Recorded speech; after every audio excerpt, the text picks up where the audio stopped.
Hey there, home learners! Welcome back. Okay, today we're going to do another Reader's Theater, which is one of my favorite things to do. So today we have the story called The Lion and the Mouse. Now, this is a famous story. You might know it already, but we're going to have some fun with it today by turning it into character parts and doing a narration, and we'll work through it together. So let's have a look.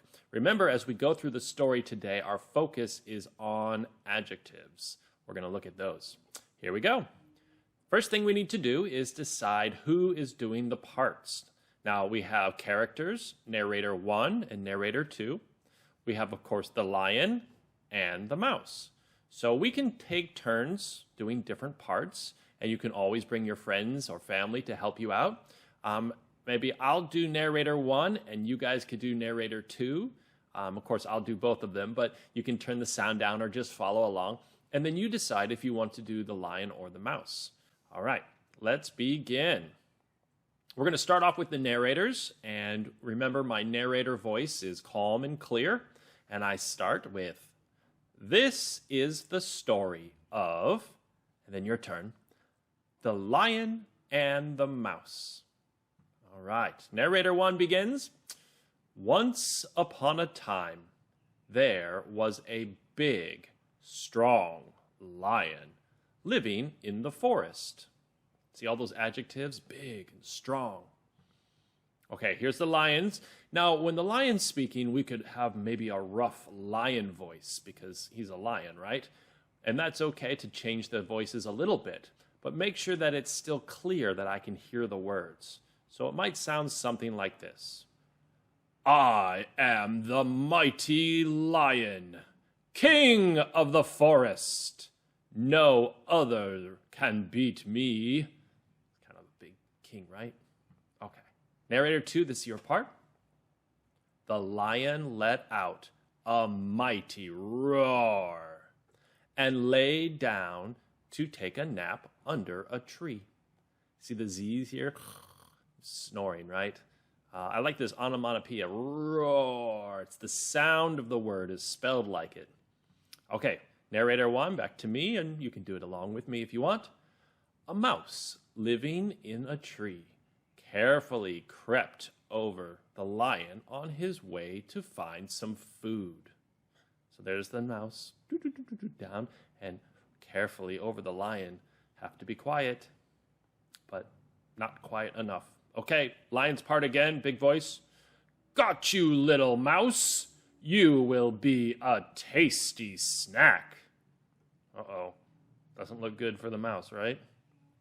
Okay, it's the mouse's turn. Now, for the mouse, I think maybe a small voice, but not so small I can't hear it, but a little bit softer, a little bit smaller, because the mouse is a very small creature.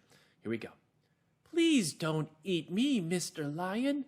I am too small for a real snack. Let me go, and I will repay your kindness." Good word in here, to repay, is to pay back. If you do something for me, later I'll do something for you. All right, do you think the lion's going to let him go? The lion thinks that the mouse can help him, right? So the lion's voice is big and "Ha ha ha, little you, help mighty me. I will let you go because I am too tired for such a small snack as you." Look at that contempt coming off the lion. He doesn't think very much of that little mouse because he thinks he's so big. So that's why we have the little you and the mighty me. So you can stress those two words. All right. And I love this word, too tired for something as small as you. So the lion doesn't think that the mouse is a very important character. So now it's the mouse's turn, who is not going to be eaten by the lion.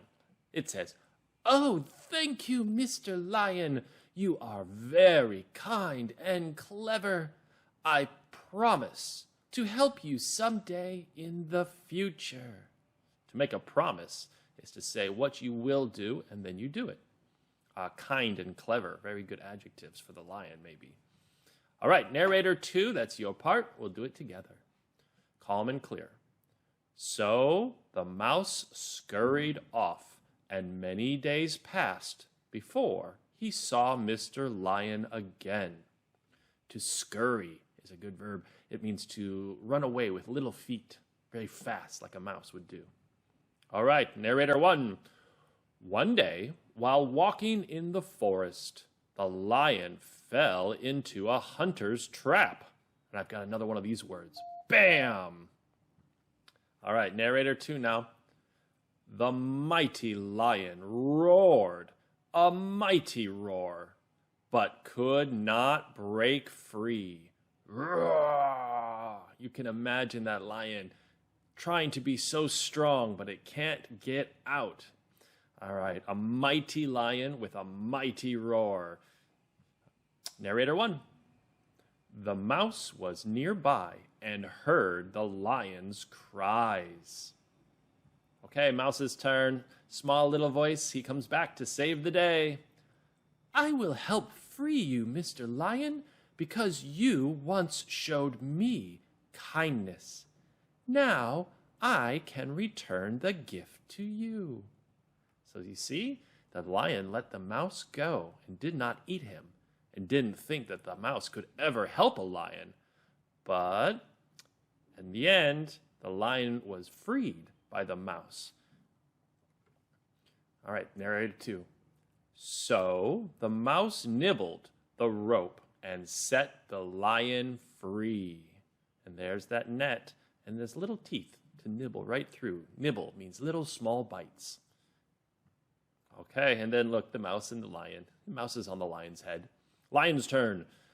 Now, the lion is going to have a strong voice, but it's not so big-nosed for anymore because the mouse did help him. Thank you, little mouse. You have shown me that you can be mighty no matter your size.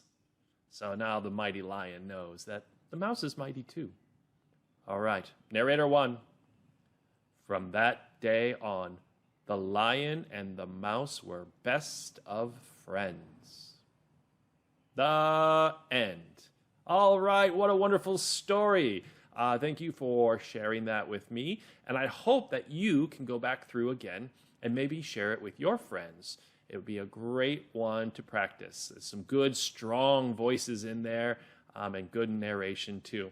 So come back again to Home Learning Heroes. We're going to be doing a lot of these for the second term because they're a lot of fun, and it's a great way to practice our reading and our speaking and a lot of other skills. So I will see you guys back here again, and until then, goodbye.